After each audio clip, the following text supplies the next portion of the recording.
A dark cinematic sequence starting with a vast black ocean at night, a massive shadowy prison ship barely visible in stormy waves, sudden glitch transition into dense Amazon jungle, camera rushing through trees at high speed, whispers echoing, shadow figures moving between branches, quick flashes of a hollow-eyed creature and a giant root-covered face underwater, red warning text flickering, "Do not listen," ending with a sudden blackout and a deep whisper saying, "We are connected," ultra-realistic, cinematic horror, 4K, volumetric fog, dramatic lighting, intense atmosphere, fast cuts, suspenseful. In the middle of the Pacific Ocean, far beyond shipping routes, beyond satellites, beyond maps, there exists something the world is not meant to see. A ship. A massive, black, silent structure. Its name is whispered only in classified files. USS Leviathan. Officially, it does not exist. Unofficially, it is a high-security offshore prison, but not for ordinary criminals. This is where they send the ones who cannot be explained. A prison beneath the ocean. From the surface, Leviathan looks like a military vessel. Steel decks, armed guards, radar towers. But that's only the top. The real prison lies below, more than 30 levels deep, descending into the ocean itself. The lower you go, the darker it gets. The deeper you go, the less human things become.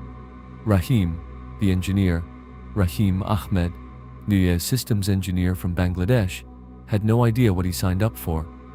He worked in the US, specializing in underwater communication systems. One day, he received a classified offer. No details, no questions allowed, just one line. You will be working on a secured offshore containment facility. The pay was too high to refuse, so he signed. That was his first mistake. Arrival at Leviathan. It was 2:13 a.m. when the helicopter arrived. Below him, nothing but endless black ocean. No lights, no ships, no land. Then suddenly, a shape appeared. Huge, dark, silent. The Leviathan. As the helicopter landed, Rahim felt it immediately. Something was wrong. The air felt heavy, like the ship itself was watching. The rules. A tall officer approached him, cold eyes, no expression. He handed Rahim a keycard and said, "Listen carefully. Rule 1. Do not go below level 10 without authorization. Rule 2. If you hear voices at night, ignore them. Rule 3. He paused, then leaned closer. If something calls your name, do not respond." Rahim forced a small laugh. "Is this some kind of joke?" The officer didn't smile. People who laughed are no longer here. Going down, Rahim was escorted to the lower levels. The elevator had glass walls. As it descended, he saw them, cells, rows and rows of reinforced steel cells. Inside them, prisoners. But something was wrong. Very wrong. One man was smashing his head repeatedly against the wall, without making a sound. Another sat perfectly still, staring forward, with completely black eyes. A woman in another cell was smiling. Too wide. Too still. Too unnatural. Rahim looked away. "Who are these people?" he asked. No one answered. Cell Block C. Rahim's assignment was in level 18. Cell Block C. This level felt different. Colder. Darker. Quieter. Too quiet. At the far end of the corridor, there was one cell unlike the others. Thicker walls. Triple locks. Marked with a warning. Cell 17. Do not open. Rahim pointed. "What's in there?" The guard hesitated, then said quietly, "That is not a prisoner." The first night Rahim returned to his cabin. No windows, just metal walls and a dim overhead light. He tried to sleep. At exactly 3:07 a.m., he woke up. Someone was whispering, "Rahim." He froze. Silence. Then again, "Rahim." Closer this time. He sat up. "Hello?" No answer. Rational mind breaking. "Just the speakers," he muttered. System glitch. He stepped into the hallway. Empty, silent. But something felt off. One of the doors was open, the corridor. The open door led to cell block C. Rahim slowly walked in. Lights flickered overhead. The air was freezing, and then he noticed every prisoner was awake, and they were all staring at him at the same time, not moving, not blinking, just watching. Cell 17 is open. Rahim turned toward the end of the hall. Cell 17. The door was open. The locks were broken, hanging loosely. Inside, nothing, empty. Something is behind him. Suddenly, the temperature dropped. His breath became visible. And then, a voice, right behind him. Finally, Rahim slowly turned. The thing from the cell. Standing there was something tall, shaped like a human, but not human. Its body looked like moving water, dripping, flowing, unstable. Its face had no features, except two deep black voids where eyes should be. It stared directly at him. The thing moved first, not fast, not slow, just wrong. Rahim's body froze as the dripping figure stepped closer. Water hit the metal floor. Tap, tap, tap. But there was no source, no pipe, no leak, only it. The thing tilted its head. Those hollow black eyes stared into Rahim like they were digging through his memories. Now, it whispered, voice layered, like multiple people speaking at once. You take my place. Mind under attack. Rahim tried to move. His legs didn't respond. His chest tightened as if invisible hands were squeezing his lungs. Stay back, he shouted, but his voice echoed strangely, like the walls were swallowing the sound. The prisoners behind him started reacting, not violently, not loudly. They all smiled at the same time, their eyes completely black, their mouths stretching too wide, like they were watching something they had waited for. Contact. The entity raised its hand. Its fingers weren't solid, more like liquid shadows dripping and reforming. It touched Rahim's forehead, and instantly, memory flood. Rahim wasn't in the corridor anymore.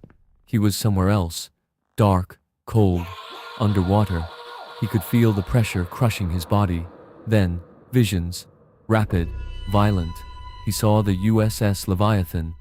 Years ago, not as a prison, but as a research facility. Scientists, military officers, deep-sea experiments. They were searching for something, buried in the ocean floor, something ancient. The Discovery, a massive underwater structure, not built by humans, black, smooth, like a door. They drilled into it, against warnings, against logic, and when they opened it, something came out. On first infection. At first, nothing happened. Then one of the divers started hearing voices, then another. Then they started killing themselves, or worse, killing each other. But their bodies didn't stay dead. They moved, they walked, their eyes turned black. The truth. The Leviathan wasn't built as a prison. It became one, a containment zone, for them, for the infected, for the things that wore human bodies. And Cell 17 was never meant to hold a prisoner. It was meant to hold the first one, the original. Back to reality.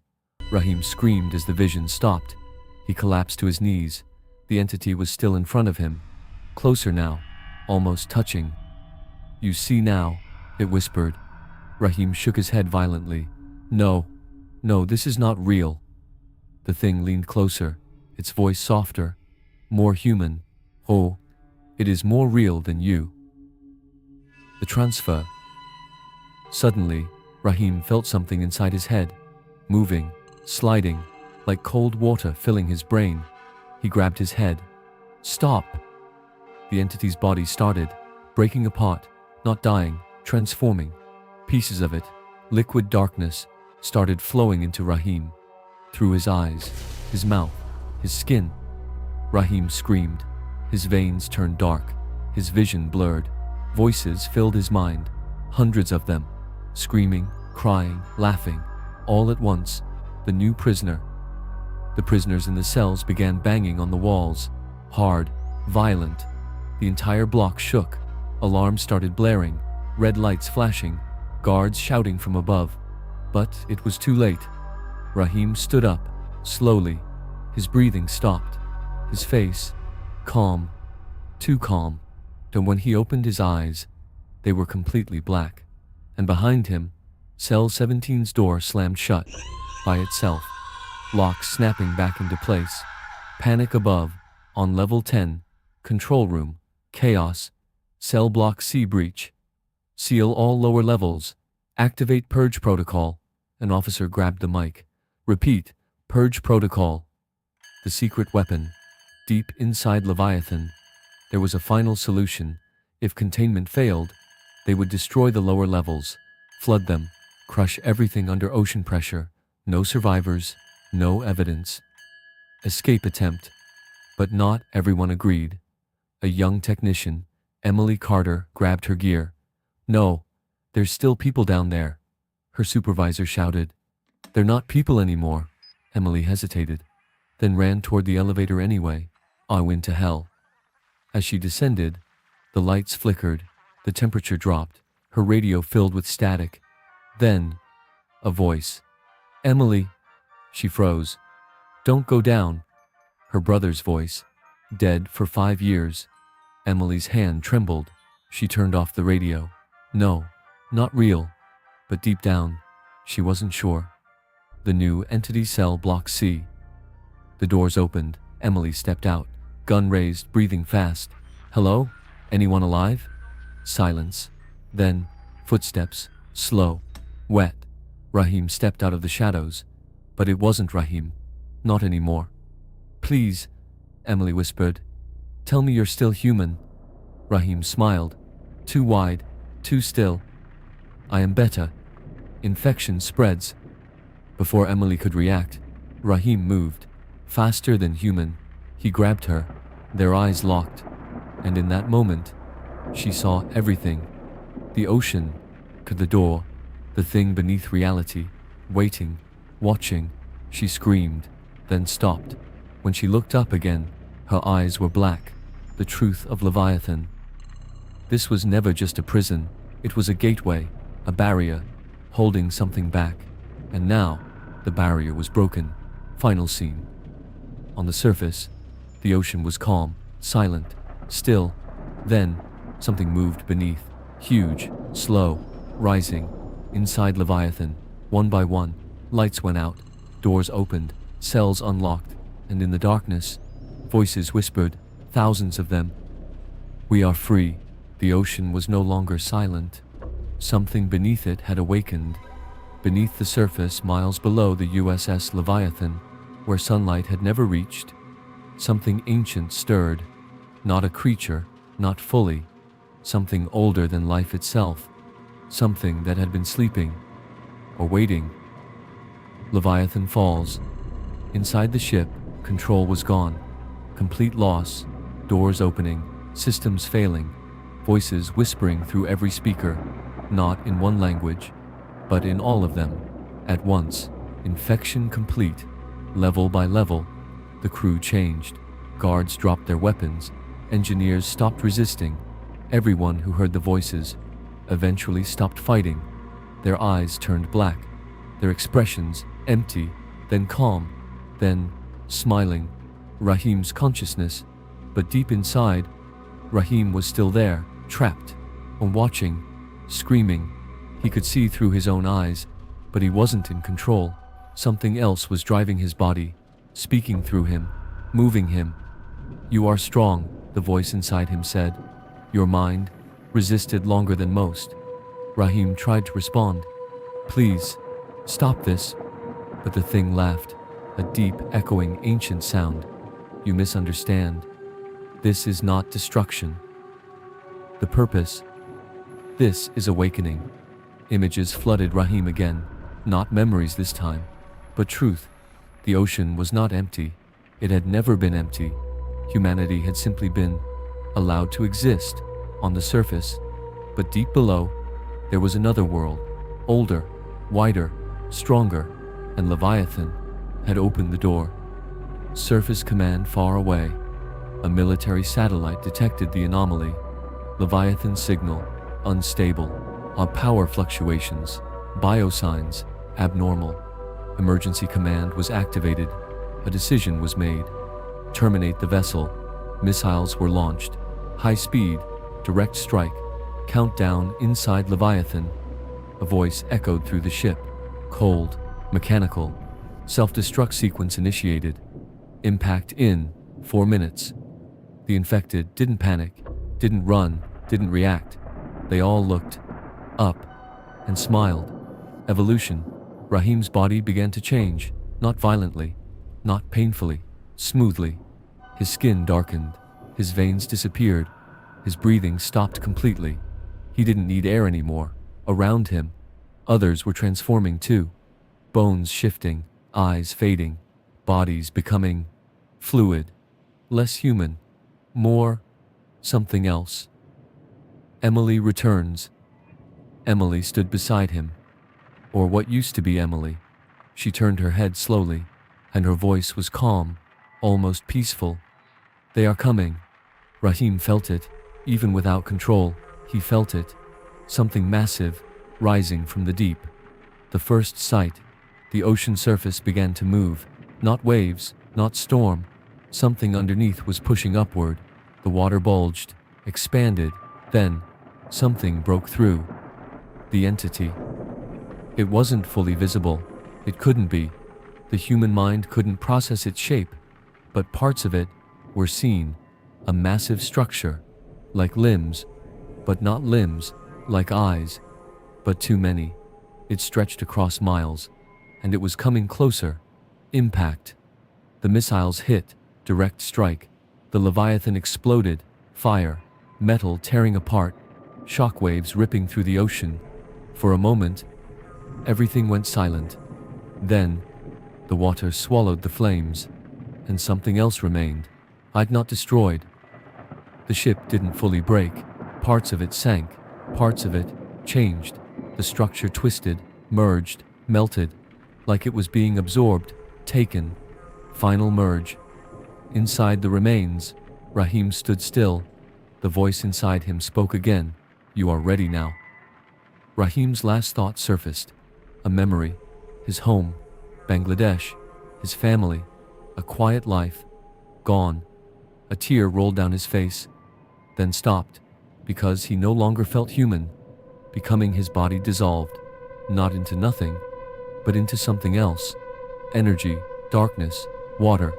He joined it, not as a victim, but as part of it. Global signal. Across the world, signals began to fail. Radios, satellites, deep-sea sensors, all picking up one thing. A frequency, a voice not heard, but felt, inside the mind. To the message, we are awake. Final scene. The ocean stretched endlessly, calm again, peaceful, but now, it wasn't empty. Ships passing over it, unaware. Planes flying above, blind, and deep below. Something vast moved, watching, waiting, growing, and somewhere inside that darkness, Rahim no longer existed. Only a voice remained. One among thousands, one among millions, whispering together, soon. Next part equals Amazon jungle. The ocean was no longer silent. Something beneath it had awakened. Beneath the surface, miles below the USS Leviathan, where sunlight had never reached, something ancient stirred. Not a creature, not fully. Something older than life itself. Something that had been sleeping, or waiting. Leviathan falls. Inside the ship, control was gone. Complete loss. Doors opening. Systems failing. Voices whispering through every speaker. Not in one language, but in all of them. At once. Infection complete. Level by level, the crew changed. Guards dropped their weapons. Engineers stopped resisting. Everyone who heard the voices eventually stopped fighting. Their eyes turned black. Their expressions empty, then calm, then smiling. Rahim's consciousness. But deep inside, Rahim was still there, trapped, and watching, screaming. He could see through his own eyes, but he wasn't in control. Something else was driving his body, speaking through him, moving him. You are strong, the voice inside him said. Your mind resisted longer than most. Rahim tried to respond. Please, stop this. But the thing laughed. A deep, echoing, ancient sound. You misunderstand. This is not destruction. The purpose. This is awakening. Images flooded Rahim again. Not memories this time, but truth. The ocean was not empty. It had never been empty.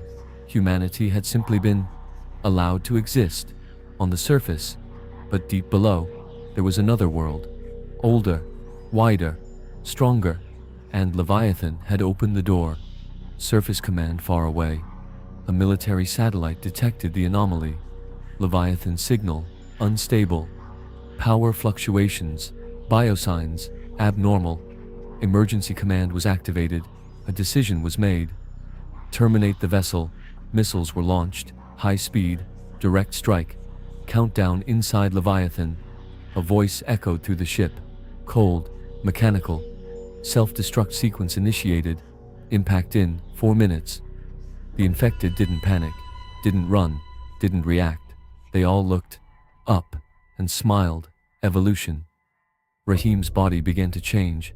Not violently, not painfully, smoothly. His skin darkened. His veins disappeared. His breathing stopped completely. He didn't need air anymore. Around him, others were transforming too.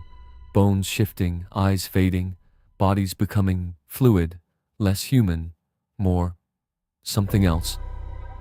Emily returns. Emily stood beside him, or what used to be Emily. She turned her head slowly, and her voice was calm, almost peaceful. They are coming. Rahim felt it, even without control. He felt it, something massive, rising from the deep. At first sight, the ocean surface began to move, not waves, not storm. Something underneath was pushing upward. The water bulged, expanded. Then, something broke through. The entity. It wasn't fully visible. It couldn't be. The human mind couldn't process its shape. But parts of it were seen.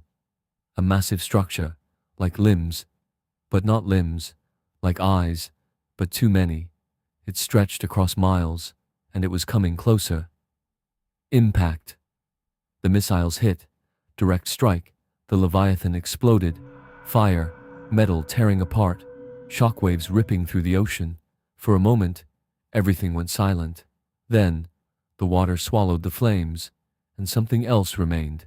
Not destroyed. The ship didn't fully break. Parts of it sank, parts of it changed. The structure twisted, merged, melted, like it was being absorbed, taken, final merge. Inside the remains, Rahim stood still. The voice inside him spoke again. You are ready now. Rahim's last thought surfaced. A memory. His home, Bangladesh, his family, a quiet life. Gone. A tear rolled down his face, then stopped, because he no longer felt human, becoming his body dissolved. Not into nothing, but into something else. Energy, darkness, water. He joined it, not as a victim, but as part of it. Global signal. Across the world, signals began to fail. Radios, satellites, deep sea sensors, all picking up one thing, a frequency, a voice, not heard, but felt, inside the mind. Then the message, we are awake, final scene. The ocean stretched endlessly, calm again, peaceful, but now, it wasn't empty. Ships passing over it, unaware, planes flying above, blind, and deep below, something vast moved, watching, waiting, growing, and somewhere inside that darkness, Rahim no longer existed. Only a voice remained, one among thousands, one among millions, whispering together. Soon, the moment Lucas's own voice began crying for help from somewhere deep in the jungle, the group started to break. Nabil stepped back. Maria went pale. Even Adnan, the man of logic, looked shaken for the first time. And the real Lucas, standing among them, whispered with trembling lips, I swear that wasn't me. Diego stood rigid, his machete in hand. That is not a voice, he said. It is bait. Then he looked at each of them and spoke clearly. No one separates, no one runs, no one looks back. Again the jungle called, "Maria, help!" This time it sounded exactly like Adnan. Everyone turned toward him. Adnan stood motionless. His mouth had not moved. Maria's heart sank, because that voice had not merely resembled his, it had been perfect. Soon voices began calling from 3 directions at once. Nabil's voice, Maria's voice, Diego's voice. The jungle had stolen their sounds and scattered them around the trees. Before the afternoon was over, they realized that it was not just direction that changed in this place. Time changed too. Their watches said 2:30, but the light was already fading. The thick canopy swallowed the sky, making it impossible to tell afternoon from evening. Then, suddenly, the temperature dropped. That should have been impossible in the Amazon. Nabil rubbed his arms. Why is it getting cold? Diego said nothing. He stopped walking. Ahead of them, scattered across the ground, lay bones. Small, broken, old bones. But among them was something new. A human arm, still intact up to the elbow. Not cleanly cut, more as if it had been ripped away. Maria turned and vomited. Lucas started to raise his camera, hard, and stopped. "Whose hand is that?" he asked. No one answered, because tied around the wrist of that arm was a red cloth strip, the same kind Nabil had tied to his own bag that morning. Nabil stared at it, then looked down at his own bag. The strip was still there. "So whose arm was that?" Diego answered in a low voice. "They do not just copy voices, they make shapes too." Soon after, they came upon a massive tree. It did not look like a tree. It looked like a tower. The base was so wide that all 5 of them together could not have circled it with linked arms. Its trunk was carved with hundreds of faces, men, women, children, laughing, crying, screaming. Every face had hollow eyes. Mud pooled at the roots. Bits of bone stuck out from it. Adnan swallowed hard. "It's a ritual tree."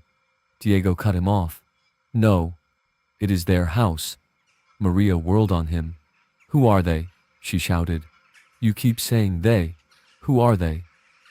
For a long moment, Diego looked like a man fighting a memory he had spent years trying to bury. Finally he spoke. "The local people do not say their true name. My grandfather said they are the ones who live in the canopy but feed through the roots. When people disappear in the jungle, not all of them die. Some are kept. Their faces, their voices, their grief, those are used to make something new." Nabil whispered, "You mean ghosts?" Diego shook his head. "No, ghosts remain after death. These things enter the living." The moment he said it, something slowly descended from the tree above them. They all looked up. A body hung there. Lucas. His camera hung from his neck. His body was twisted the wrong way, his neck broken. His eyes open. Maria screamed. But from beside them, the real Lucas cried out, "That's not me." Everyone turned.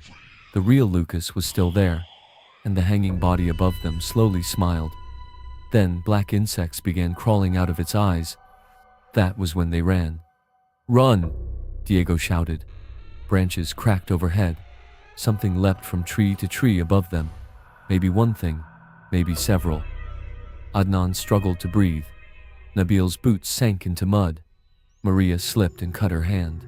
Lucas kept whispering through tears, "This isn't real. This isn't real." Then a hand shot out of the bushes and grabbed Nabil's ankle. A human hand, but ice cold with fingers far too long. Nabil screamed. Diego spun and chopped down with the machete. The hand fell away. Even on the ground, the fingers kept twitching like a spider. None of them looked back again. After what felt like forever, they stumbled into the ruins of an old stone structure. That alone was strange enough deep in the Amazon, but this place was stranger than anything else they had seen. A circular complex, half buried underground. Walls marked with symbols. A hollow center like the courtyard of an ancient temple. Diego bent over, catching his breath. "I have heard of this place," he said. "They say those things do not like coming here." "Why?" Adnan asked. "Because this belonged to whoever came before them." No one understood, but questions no longer mattered. They were alive.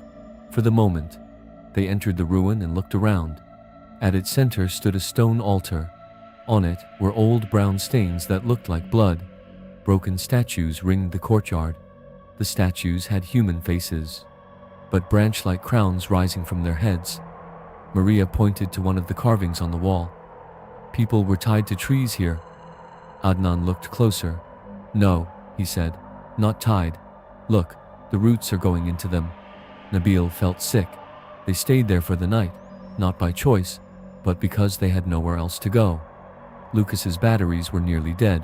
The satellite phone no longer worked. The compass was useless. As darkness deepened, the sounds returned. First whispers, then the sound of bark scraping, then many footsteps in the darkness outside.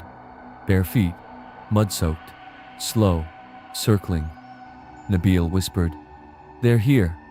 Diego lifted a hand for silence. Moments later, a voice drifted from the dark. "Diego." His body went rigid. It was his mother's voice. He closed his eyes.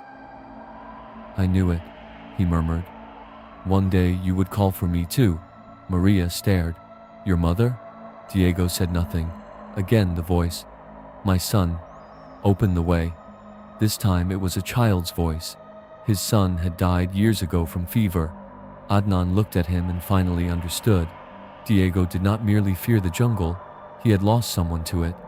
Now shapes could be seen moving outside the ruin, human-shaped but too tall, arms hanging below the knees, heads tilted, wet hair. They paced at the edge of the invisible boundary around the temple. One figure stepped forward. It was Shahnaz, Adnan's dead wife. Her face was perfect. Her eyes were perfect. Even her dress looked the same. Only her feet were turned backward, and her smile was not human. "You were looking for me," she said. Adnan felt something inside him break. All his learning, all his reason, and all his theories, none of them mattered anymore. Because grief destroys logic. "This isn't real," he whispered. "This isn't real." Shahnaz came closer to the boundary. "You left me alone," she said. Nabil saw Adnan begin to move toward her. "Sir," he whispered. Diego grabbed Adnan by the shoulder and dragged him back. "That thing is wearing your grief. It is not your wife." At once the face changed. Skin tore, teeth lengthened, black liquid poured from the eyes.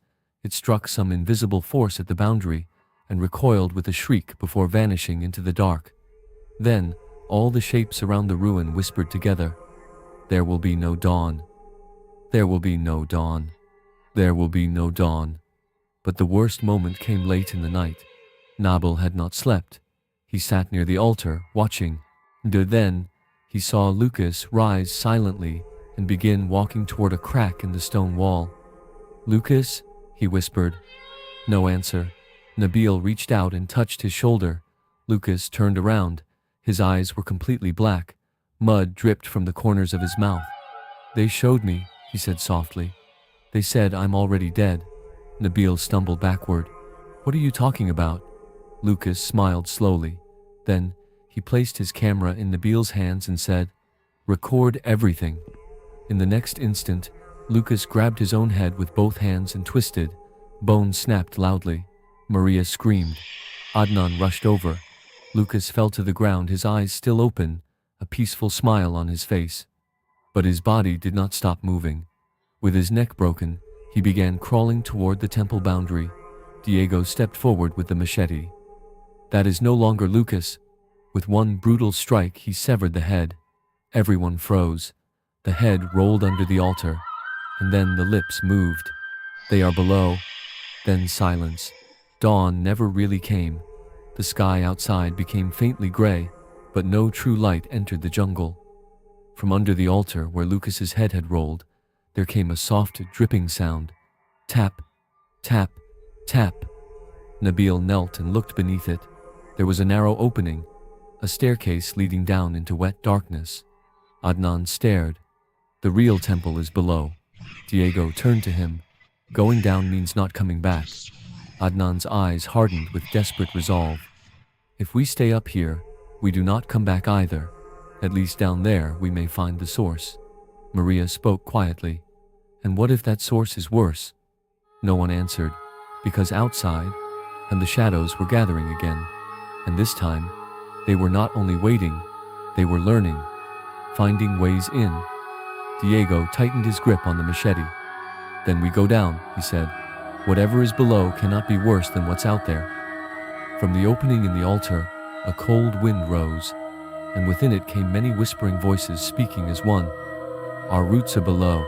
The staircase beneath the altar was so narrow that they had to descend in single file. Diego first, then Adnan, then Maria, Nabil last. Lucas's camera was in Nabil's hands now. Its battery was nearly empty, but the weak night mode glow gave just enough light to keep them from plunging into total darkness. As they descended, they realized this was no ordinary tunnel. The walls did not feel like stone. They felt wet, fibrous, almost wooden, like the inside of a giant living tree. And all the while, one sound echoed through the dark. Thump, thump, thump, like a heartbeat. Maria's voice shook. Is that some kind of seismic vibration? Diego did not answer. Adnan shone his light on the walls. The same carvings covered them. People, roots, eyes, mouths, faces. But now the meaning was clearer, and the people in the carvings were not dying. They were changing. In one scene, humans stood around an altar in prayer, while black root-like tendrils descended from the canopy and touched their heads. In another, the people themselves had become roots. Adnan stopped and whispered, "This is not worship. It is surrender." At the bottom of the stairs, the tunnel opened into a vast underground chamber. Nabil raised the camera and nearly forgot how to breathe. It was a buried temple. The ceiling was so high it disappeared into darkness. Thousands of roots hung down from above, some thick as pillars, some thin as fingers, some twisted into shapes disturbingly like hands. At the center lay a pool of black water, covered by low drifting mist. Around it stood half-submerged pillars. Human skeletons were tied to them, but these were not all ancient. Some bones were bright white, some still had strips of flesh. Nabil whispered, "People were brought here." Maria shook her head. "No, look at the wrists. They weren't tied from behind. They stood here willingly, as if in worship, as if in offering." Then a voice drifted across the black water. "You are too late." All four of them froze. Through the mist emerged an old woman. Her body was thin and bent with age. Her hair reached her waist. She wore garments woven from leaves and old fibers. She looked human, but not entirely. Her toes were too long. The whites of her eyes were gone, replaced by a green-gray sheen. Her voice was deep and exhausted. Diego dropped to one knee. "Minda Rais," he whispered. Adnan did not understand. "Who is she?" The old woman answered herself. "Ari, the last keeper." She did not speak in Bengali or English, but somehow each of them understood her clearly. "You heard the voices above. You saw the faces. You answered the calls. That means they are awake." Adnan stepped closer. "What are they?" The old woman stared into the dark pool before answering. "Long before your maps, before your names, this jungle was not only trees, it was a mind, a hunger, made of soil, water, memory, and death. Humans came and called it a god. They feared it, then they bound it. This temple is the center of that binding." "How?" Maria asked. The old woman pointed toward the center of the pool. The mist shifted, and beneath the surface, something huge became visible. A face, half buried beneath the black water, not stone, not wood, something older. Its eyes were closed, its mouth slightly open. Our roots protruded from within it. Nabil's body went cold. It was not a statue, it was sleeping. The old woman said, "You may call it a god, or hunger. It feeds on the memories of the dead, wears the sorrow of the living, and enters the empty places inside those who are lost." Adnan swallowed.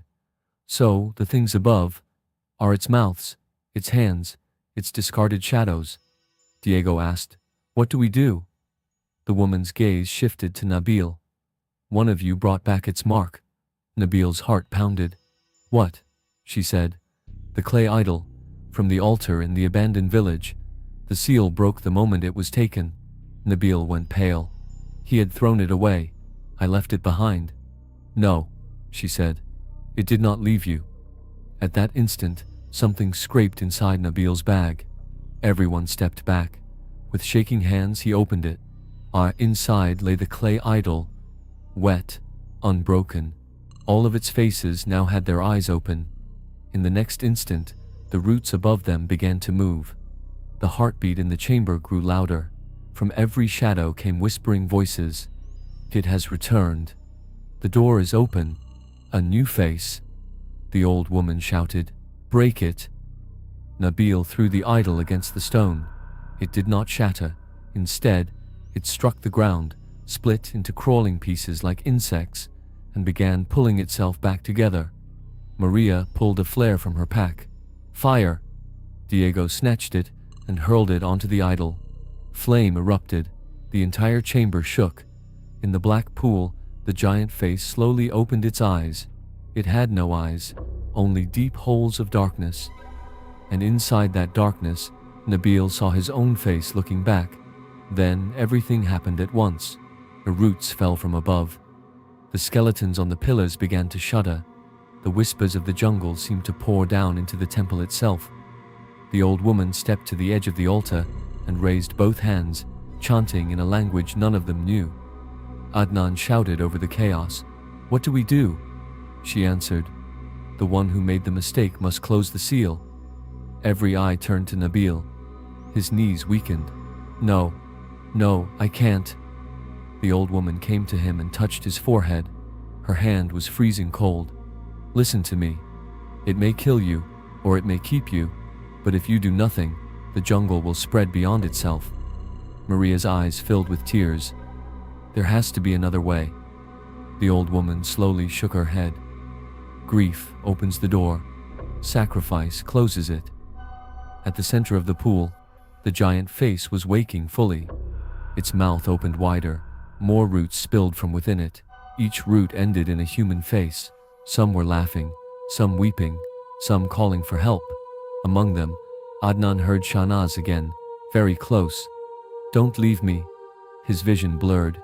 He took a step toward the water, but Diego caught him. "Get hold of yourself," Adnan broke down. "I can't lose her again." Diego shouted back, "That is not your wife." Something in Adnan finally snapped back into focus. He wiped his face and turned to Nabil. "You won't go alone," he said. "We're here." The old woman pulled a stone knife from beneath the altar. Its blade was dark with old blood. She placed it in Nabil's hand. "It has no true heart. Its face is not its true face. But where the first root emerged, there you must drive this." "Where?" Nabil asked. As she pointed to a crack beneath the giant face's throat.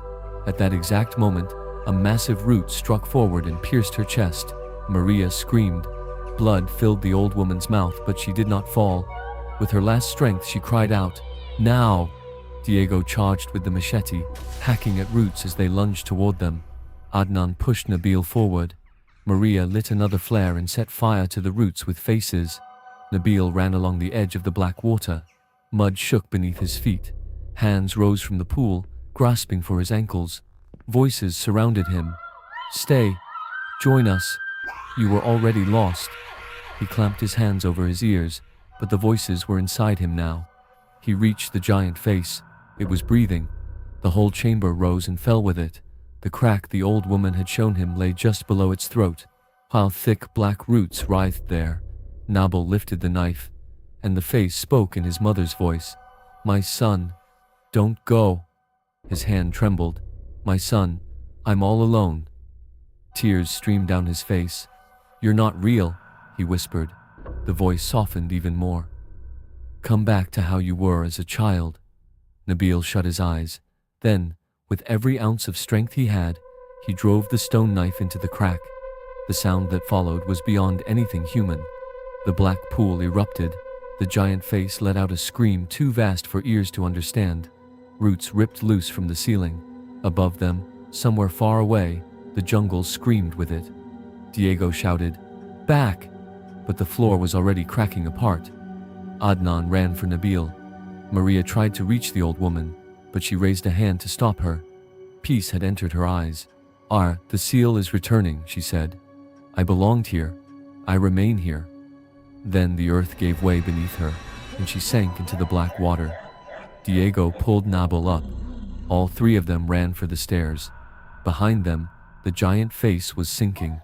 The roots writhed, shriveled, and began to die. The whispers grew faint, but not silent, never silent.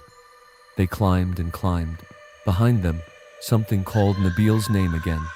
He never looked back.